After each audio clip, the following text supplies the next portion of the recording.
Hello and welcome to the Daily Millwall for Saturday, the 26th of April 2025. Today was match day, a must-win match day, and win indeed we did, dear listener. Yes, George Saville, he scored. Look, he's doing the same celebration as Ivanovic. Nice. So Saville sinks Swansea in SE16. That's not very easy for me to say. Millwall secured a fifth straight home win on Saturday afternoon as George Saville's goal saw the Lions defeat Swansea City 1-0. The midfielder popped up late in the first half to score at the back post and give Alex Neil's side a vital win in the race for the playoffs. Neil named the same 11 for the visit of the Swans as that of the Easter Monday victory over Norwich City, with the only changes coming on the bench as Dan Kelly and George Honeyman returned to the squad. There was a chance for Mill to take the lead just 4 minutes in at the 10, but after birthday boy Luke Cundle travelled with the ball and found Josh Coburn, the striker's effort from just inside the area was saved by Lawrence Vigouroux. Saville's driving run kept the Lions going 5 minutes later as Femi Aziz's cross had to be hurriedly cleared behind by Ji Sung-won, with the resulting corner seeing the ball hang in the air before being claimed by Vigouroux on the line. Zach Sturge's drive from outside the area on 16 minutes had to be blocked before travelling goalwards. Before Millwall Supporters Club Player of the Season, Jafet Tanganga had to head away from danger at the other end just moments later. Sturge's cross turned into Mihailo Ivanovic's flick, which had to be turned behind, with Jake Cooper's header stopped by Vigouroux from the corner which followed. Saville struck wide with 32 minutes on the clock, but 6 minutes later, the midfielder got his reward following a smart free-kick routine. Saville fed Aziz, who found his effort blocked. Casper Dinor followed up, and after the ball bounced around the area, the Northern Irishman was there at the back post to prod home the opener.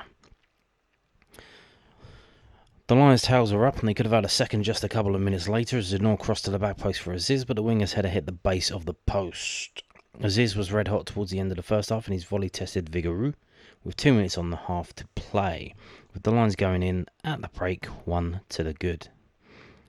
Yom's half volley failed to trouble George Evans as the second half got underway, with the attacker then twisting and turning to fire over a cross on 54 minutes, which had to be dealt with by Cooper underneath his own crossbar. With 57 minutes on the clock, then capitalised on some slack defending from the Lions to break through into a one-on-one situation with Evans, but the goalkeeper made himself big and executed a smart stop inside his own 6-yard box. Tristan Kramer charged towards goal in 63 minutes, but seemingly got caught in two minds as to whether to cross or to strike across the ball, and it went out of play, which was followed by Ivanovic taking control of the ball and attempting to find the far post, only for the striker to strike wide. Swansea substitute Zan Fipotnik went straight into action with 68 minutes played as his header had to be turned around the post by Evans before Cooper had to make a vital touch on the edge of the 6-yard box to prevent the Swans from striking on goal. Odomo Maku became Mill's second substitute of the afternoon as he replaced Coburn, Honeyman coming on for Cundle earlier in the second half, but the next opportunity went the way of the visitors as Vipotnik shaped to shoot. However, he swiped to thin air and the ball was cleared away. Vipotnik headed wide and Ronald forced Evans into a save as the Den grew nervy with 10 minutes left to play, with Kramer then shooting just over as the 90 minutes came into view. The Lions then defended heroically in 6 minutes of stoppage time to secure a vital 3 points. And we just have the match stats. We don't have the team. I didn't load up. The crowd was 17,239 with 1,354 away fans. So again, this doesn't really tell the full, obviously it's kind of hard to tell the full story of the game. For the, I would say, opening 15-20 minutes, we were under the cosh.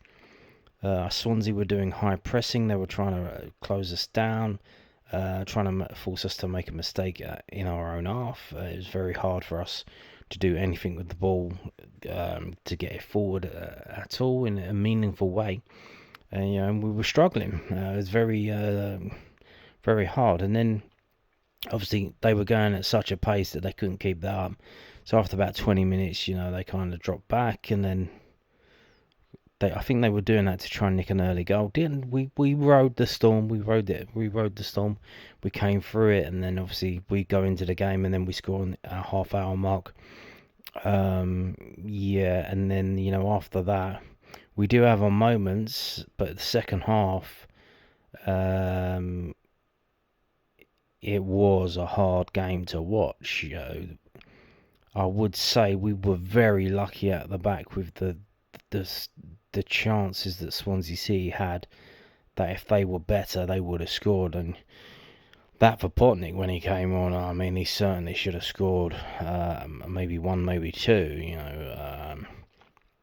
But we kind of rode our luck a bit, and we got away with the 3 points, which is all that we needed really. The poor performance, it wasn't there really. It was there in patches, but we came through the game and we got the 3 points. So a lovely jubbly. That's all that matters really, isn't it? So so we got some photos. This is from millfc.co.uk.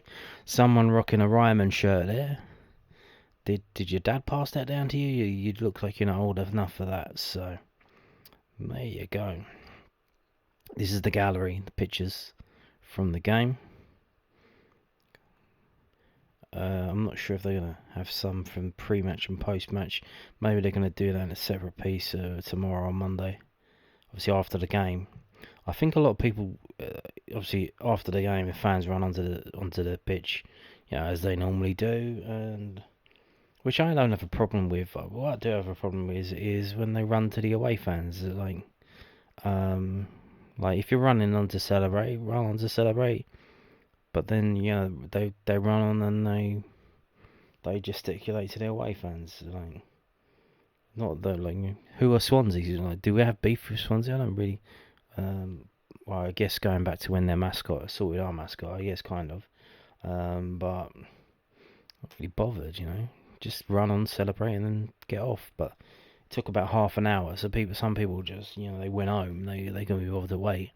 But the players did come back on at the end of the game to do the lap of honour. Whatever they call it, appreciation to the fans, or whatever they call it. So yeah, that was annoying. Like, you may have missed that. But I believe the club have been putting out videos and photographs on social media, which you can see, but obviously Billy Mitchell won't be able to see because he doesn't have social media. So good for him.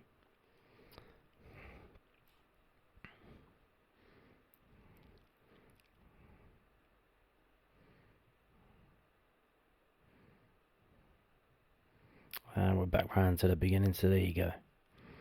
So let's get on to the lowdown from South London Press, londonnewsonline.co.uk. And here we go. The Lions head into the final day with it all to play for. Yes, we are still into it, and we'll get on that in a minute in terms of how the other results went our way. George Saville's first league goal for 17 months ensured Millwall will go into the final day of the Championship season with everything to play for. Saville scored the only goal of the game as Millwall recorded their 5th consecutive home win with a 1-0 win over Swansea City. This result, combined with Luton's 1-0 win over Coventry in the early kick-off, means both sides are level on points heading into what is surely going to be a cracking final day of the league season. Here is the lowdown on the match. Now, I would say, I think George Saville was fantastic today. Not just that he scored that goal, but there were times, when he was in the middle of the pitch, and he got swarmed by like 2 or 3 Swansea players, and you know how they are now. They're allowed to pull you and drag you around and stuff like that. And he managed to get out of it. He managed to pirouette, move the ball around, get out of it. Shield them away, and come. And that happened like 3 or 4 times. So he was absolutely fantastic at times today.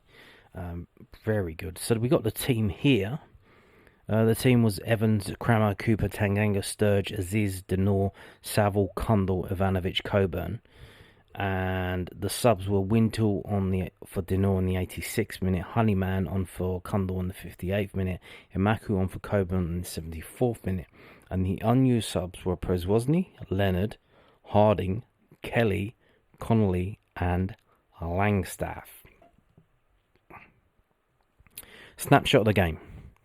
Following Luton Town's 1-0 win over Coventry City in the lunchtime kickoff, Millwall knew a victory would ensure that they would head into the final day with a chance of being in the Championship playoffs. As you would expect, the atmosphere inside the stadium was electric when the teams came out. Josh Coburn should have put Millwall in front early on. Like Luke Cundle broke and the ball made its way to Coburn, but he was unable to finish. The Lions took the lead in the 38th minute. Saville finishing off a movie started. Femi's blasted the ball into the crowd, into a crowd. It deflected and found its way to Saville at the back post. Tactical approach. Alex Neil named an unchanged starting 11 to the one that beat Norwich 3-1 on Monday. It was clear in the early stages what Mill wanted to do: soak up the pressure, hit on the break and take advantage of set-piece situations. It worked against Norwich, but the Swans provided a bit more of a challenge, and having won their last 5 games, were a dangerous opponent. Neil decided to sacrifice the second striker in the latter stages to shore up the midfield, a move that proved to work. Maku came on and played on the left, and I think Aziz went in the middle. A bit. Star man George Evans, the young Lions keeper, made 3 superb stops to deny offside. Yes, George Evans actually made some saves in this game, made some very good saves. He came out for 1 or 2 crosses as well, one that he punched out, and we got a bit lucky with the seconds. Absolutely brilliant. And what I will say, is I still think we need a keeper in on loan for the next game. And you would think, am I crazy? Am I mad? Well, I'll explain that to you. The first game that he had was away at Blackburn, conceded 4 goals. Then home to Norwich, conceded 1 goal. They only had 1 shot on target. And then today, obviously, he's kept a clean sheet, and he did keep that clean sheet. He made saves that meant we kept a clean sheet. So you would think, there's a progression there. He's getting better. I would say the 2 performances where he had decent performances were both home games. I think away at a team that is currently top of the table is going to be a wholly different kettle of fish, even though they don't really score that many goals. They're basically based on defence and not conceding. Again, I still think we need a better goalkeeper to play Burnley in the next game. So obviously, if that's available, if there isn't one available, then there isn't one available. We go with what we got. And another thing to comment on that, George Evans had an absolute blinder in the game today. Zach Sturridge today was very poor, but Zach Sturridge had an absolute blinder in the game on Monday. And what you'll find with the young players is they can come in and they can play very good at times, but for them to consistently do it game after game after game is not. That's why they're young players. They need to learn and they need to move on and grow and then become consistent. So again, personally, I believe the chance that George Evans is going to be as good as he was today in the next game away at Burnley, even though I think they don't have any fit strikers because Fleming's not allowed to play. I think the rest of the strikers are not fit. I think that's going to be a massive gamble. And, it is of the situation now. Obviously, it isn't quite if we win, we're in.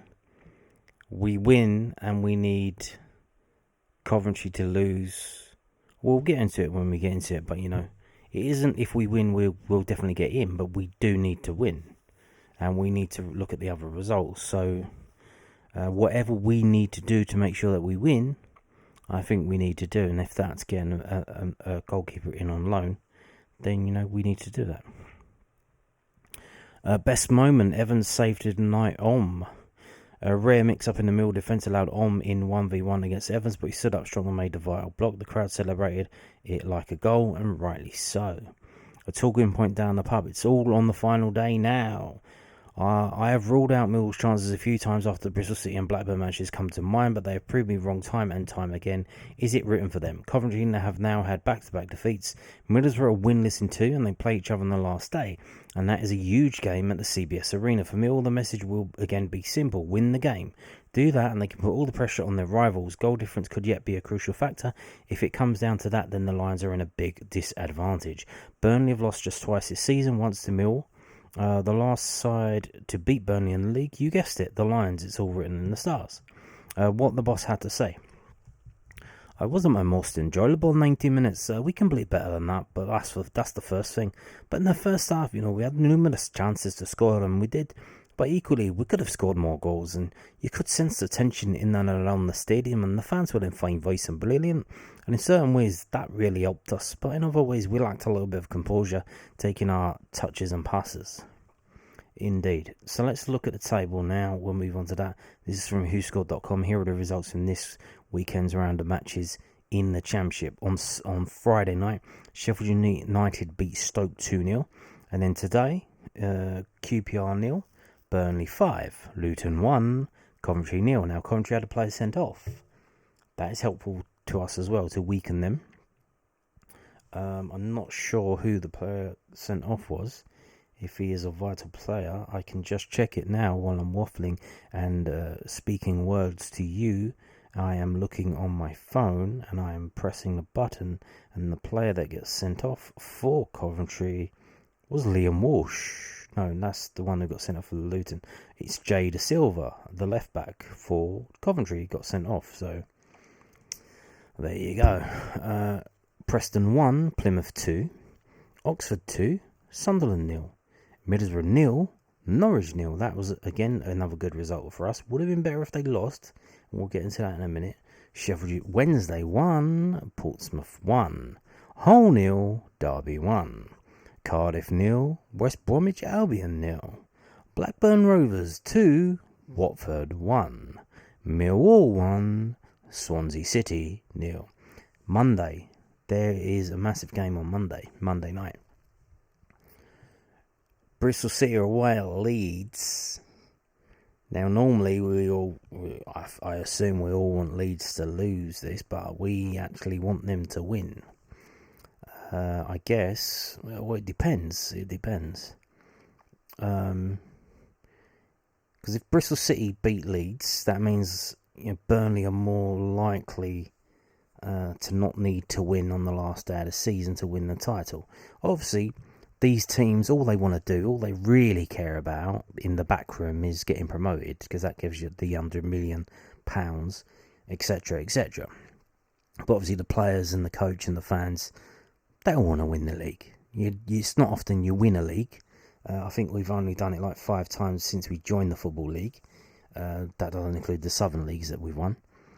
5 times. The last time we won a league, 2000-2001. Under Mark McGee, so that was 25 years ago, so it doesn't have to happen that often. So here's the thing though, we're on 66 points. If Bristol City win on Monday against Leeds, they jump up to 70 points. They book their place in the playoffs. They guarantee a place in the playoffs, which, fair play to them. They're one of these teams like Bristol City and Preston. They're just always in the middle of the Championship table. Then they're just always there, not really doing anything. But this time, they can get into the playoffs. However, if they lose, not only that, if they lose by a lot, obviously the goal difference, we're now on 0 goal difference here. If they lose by a lot, obviously then that means that Leeds go top of the table again. They get boosted up. They've currently got 11 goal difference advantage over Burnley. They go back up to 97 points, and that means that Bristol City stay on 67, which means we can beat them. We can go above them. Obviously, if we draw, doesn't really, unless they lose by 8 goals or more. That might help us if they lose on the final day again, and then we draw.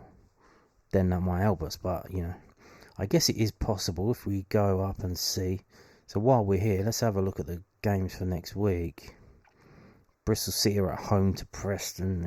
I'm not sure about that one. Obviously, we're away to Burnley. I think it gives you an advantage, the early kickoff, if you're at home. Away is tougher. Obviously, Coventry and Middlesbrough. And then who else is in the... I think that's it, no? So if we go down, and here we go. So Blackburn, again, they can still get into it, especially if Bristol City lose on Monday. Blackburn, if they win, they're on a 4 win in a row streak, and they're away to Sheffield United. Sheffield United, they're probably going to rest players, because their manager's a shit cunt. He doesn't give a fuck. He'll do what he wants to do, and then moan when people attack him and complain about what he's done. He doesn't give a shit. He's a very thick-headed guy, is Chris Wilder. So it could be, much like 2 years ago, Blackburn, go above us on the final day of the season. Now, here is the kicker. Middlesbrough versus Coventry. Middlesbrough versus Coventry. You would think, well, we want Coventry to lose because they're in the position there, so we want them to lose so we can go above. However, what that means then is a draw is no good for us. Because if Middlesbrough win against Coventry, obviously Coventry stay on 66, but Middlesbrough jump up to 67, and they're currently on plus 10 goal difference, so that'll go up to plus 11, plus 12, however many goals they win by. So again, and a draw is no good for us either. So it would have been better if they were playing someone else who could have beat them, maybe a different team above. But, it is what it is. A draw is no good either, because a draw stops Middlesbrough from going above us. They go on 65, but then Coventry will go on 67, and they'll be on the same goal difference. So if we draw, we can't go above them. We'll equal them on points, but we won't be able to go above them because of the goal difference. So that is a factor. So it's all pointing to that we almost certainly need to win against Burnley, and then we see how the other results go. If we win against Burnley, that's not the easiest things to do. They've only conceded 15 goals all season. If we look at the home table, they haven't lost at home yet. Now, you would say, how often does a team go through the whole season without losing either a home game? That must be... I guess that doesn't happen quite. It must happen, But how often does it happen? Surely, you lose at least one. Maybe their time has come. They've got massive injury problems. Fleming can't play, so who are they playing up front? So, it's not beyond the realms. And we'll see how that goes. Obviously, they would probably have it's their last home game, so they have end of season presentations and stuff. Maybe that'll get in the players' heads. I don't know. So, we win against Burnley. We get to 69 points. Obviously, we're still waiting to see what Bristol City do. We assume they lose, so they stay on 67.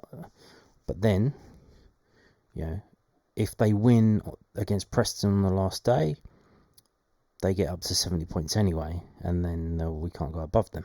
But if they don't beat Preston, let's say they draw against them and we win, we jump up, and we could, if Middlesbrough beat Coventry, we beat Burnley, and Bristol draw or lose to Preston, we're going up to 5th, which I don't think we want, because we're playing, or maybe we do, because we're playing Sunderland.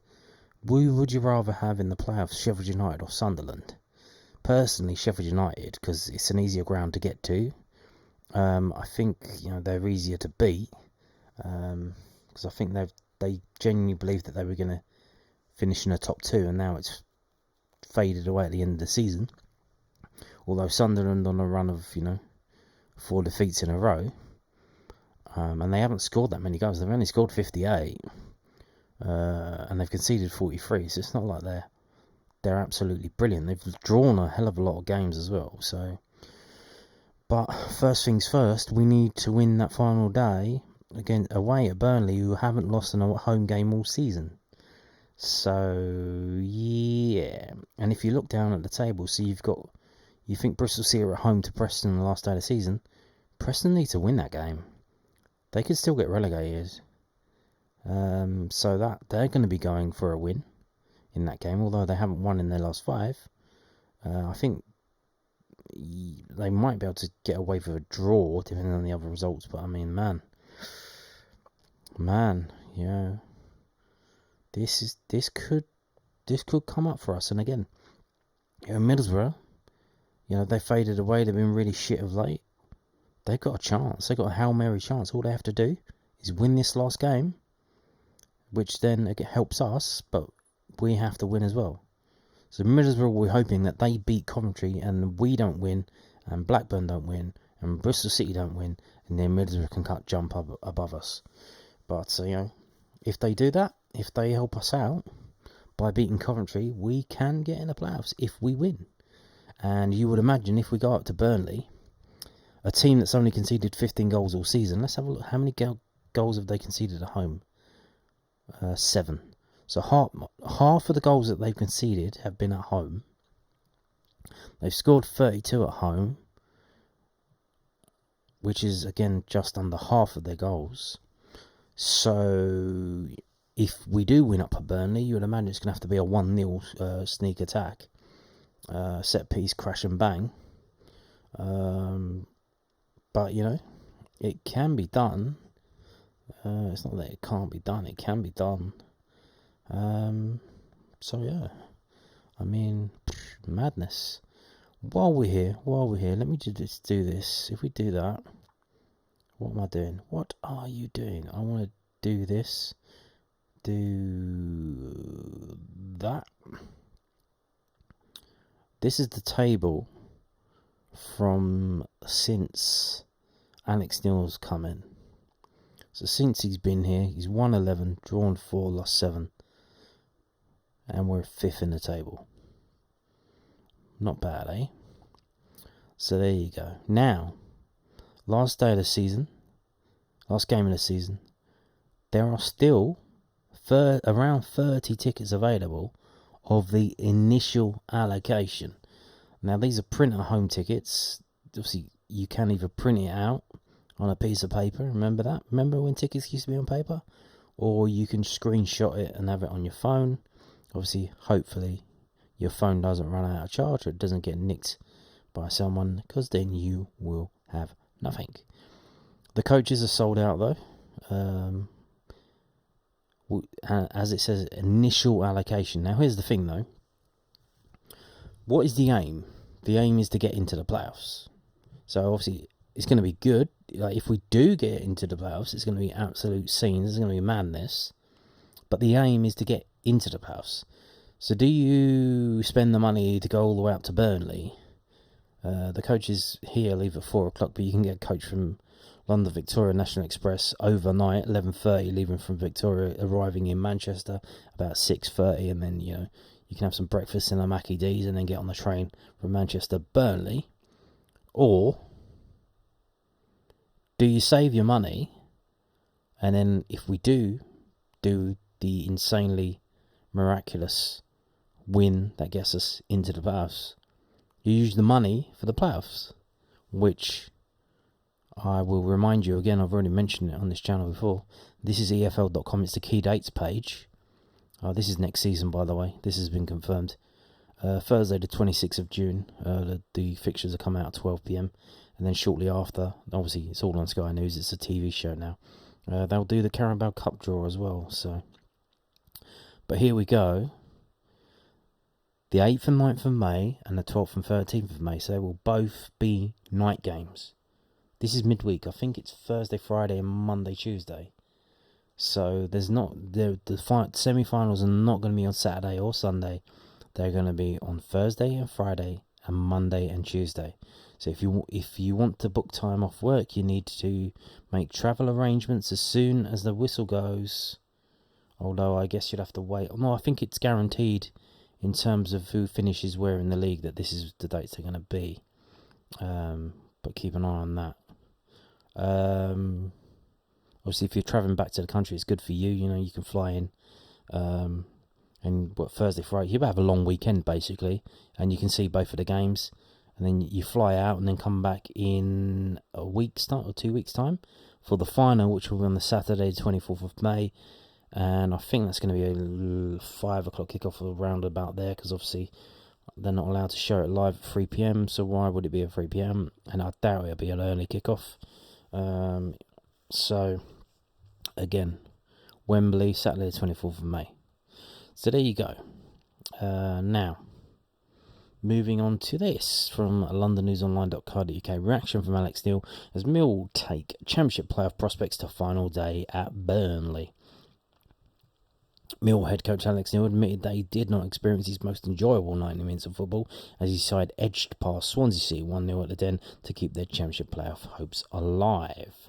The atmosphere inside the Den was electric following Luton Town's 1-0 victory over Coventry City in the lunchtime kickoff, and Millwall's bright start only added to the charged environment. Josh Coburn had an early chance to give Millwall the lead, but the on-loan Middlesbrough striker was denied by Swansea goalkeeper Lawrence Vigouroux. Then they talk about the game that we've already talked about. It wasn't my most enjoyable 90 minutes, said Neil. We can play better, that's the first thing, but I think in the first half, we had numerous chances to score, and we did, but equally, we could have scored more goals. And you could sense the tension in and around the stadium. The fans were in fine voice and brilliant. In certain ways, that really helped us, but in other ways, we lacked a bit of composure, taking our touches and passes. And it's certainly as a player, it's difficult as a player in those moments because you can't hear yourself think, so information to each other becomes a bit of a problem at a stage. The Lions boss emphasised that the result rather than the performance was the priority. Let's be honest, today was about the result and getting closer to giving ourselves an opportunity and a chance for next week. And I believe the results have gone in our favour again. But, as I say, if we don't do our bit, then the rest doesn't matter. Neil had nothing but praise for his team, who, despite several injuries, have taken their playoff battle to the final day. However, he did admit they will have to play better at Burnley next week. I think that's 5 wins on the bounce at home, he said. We've just beaten a team that had won 5 in a row in the league, so it's certainly not any small feat what we've done in the last 12 weeks. I'm extremely proud of the players for what they've offered up, and I'm not naive, I know we're going to have to play better than that next week if we want a result, but if you look at what we have done as a whole, then I think it's been extremely impressive.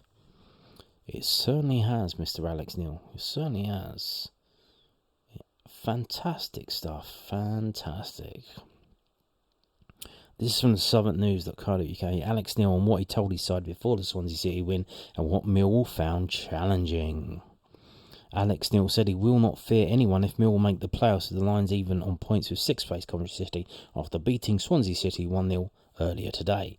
Millwall won 5 of their last 6 games as they reeled in the fellow playoff contenders Middlesbrough and Everton, who play each other on the final day of the season. The Lions head to Burnley next Saturday in May the 3rd with a real chance of making the Championship playoffs for the first time since 2002. I don't fear anyone anymore, if I'm honest. We're going into every game to try and win. And that's the one thing we talk about. That was the part of the team talk today before the game. Currently, as it stands, we have nothing. We've got nothing. The worst that can happen is we lose the game. From our point of view, we've got everything to gain. And that should be your motivation enough to go out there and play freely and enjoy it and make sure you give it your all and do the right things and try and play with a little bit of composure. I thought that was challenging for us today, if I'm honest. It's the first time I've really seen the Den being as loud as it has been today. And for some of the players, I think it was a bit overwhelming. Yeah, man. Yes. Now, this from southernnews.co.uk. Millwall boss, I'm extremely proud of my players, but opens up on why Swansea win wasn't our most enjoyable 90 minutes. I think we just heard this. This may be the same thing. Tension, stadium, fans, Vine boys.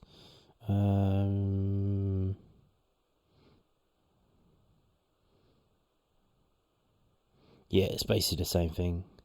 Okay. Let's move on to this then. southernnews.co.uk again. Mill boss praises George Evans after goalkeeper puts in man of the match performance in Swansea City win. Yeah, he was given man of the match by the sponsors in the exec lounge. Fantastic stuff. So Alex Neil praised goalkeeper George Evans after he made 4 saves to help Millwall keep a clean sheet in their 1-0 win against Swansea City at the Den today. Evans has primarily played with the under-21s this season, but was called into action when Lucas Johnson suffered a season-ending Achilles injury ahead of Millwall's trip to Blackburn Rovers on April the 18th. The 19-year-old had a tricky debut at Ewood Park with the Lions conceding 4 goals, but helped Millwall beat Norwich City 3-1 last Monday and was instrumental in the win today. He made a number of acrobatic stops and was named man of the match. I think everybody's been important defensively, Neil said. Sava's had 2 excellent matches. The last game in the game, in terms of how he's affected them with his set plays and his goal today. In those type of matches, you're gonna need your goalkeeper to make a save or two. Young George is in his 3rd game. He's 2nd clean sheet in a bounce, and he's coming up trumps when we needed him. With 2 or 3 saves in and around the area, that could have changed the complexion of the game. 2nd clean sheet in a bounce? Did we not concede against Norwich then? Am I going mad? Are you mad? Yeah. When you're a young player, you get given opportunities, normally through either somebody getting injured or suspension or whatever, and you get a chance because that's a space available. And that was the same as my career. The club I went to was in administration, so a lot of players were getting let go, and that's the only reason I got a game. But from there, you've got to prove your worth, and I thought today in particular, George certainly did that. And as I said, indeed, I will hold my hands up. He was absolutely amazing today, and you would think, well, that's progression. He conceded 4 against Blackburn. It was a bit so-so. Better against Norwich, but still conceded. The only shot they had, 1-1. And today he made some fantastic saves and kept a clean sheet. So you're thinking, well, now in the next game, but the teams that we've played are in the table. Where are they? If we go back, Blackburn 8th, he conceded 4 against them. Swansea 11th, conceded 0 against them. And Norwich conceded 1 against them. And we're now playing this team up here. So, yeah. And if we can sort this by goals for, so Burnley have actually, well, I didn't think they scored that many goals, but they scored the 3rd most goals in the league. So,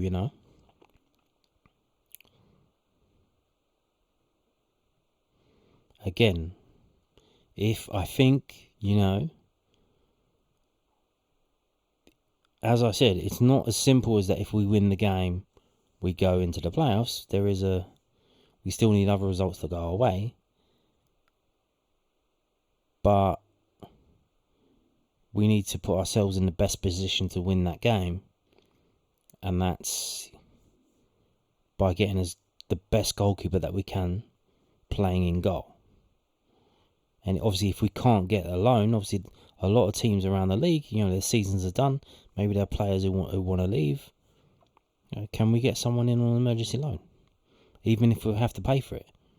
If we pay some money for it, quite a bit of money, but that ends us getting in the playoffs. We get the 2 playoff semi-finals.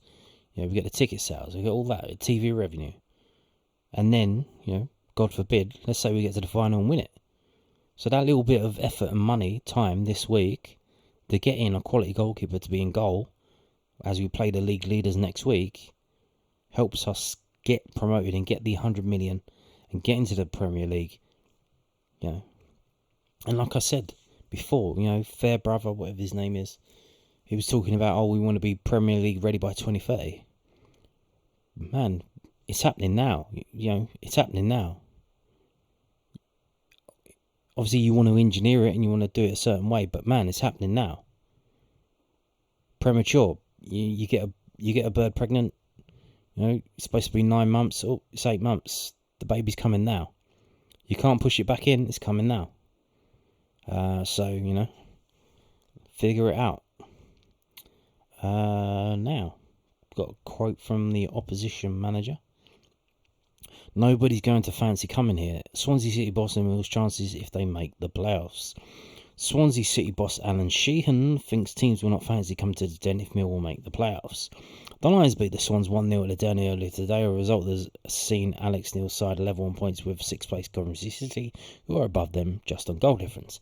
When asked if we back Mill to do well in the playoffs if they make them, Sheehan said, nobody's going to fancy coming here, that's for sure. Mill are an incredibly physical team, and they are what they are, and they got great physicality, very dangerous in turnovers and very dangerous from set pieces. Alex Neil has them very, very well organised, and today we disrupted that numerous times, which was pleasing, but we just couldn't get that final action in the net. Yep, so there you go. And on that note, thank you for watching, and goodbye.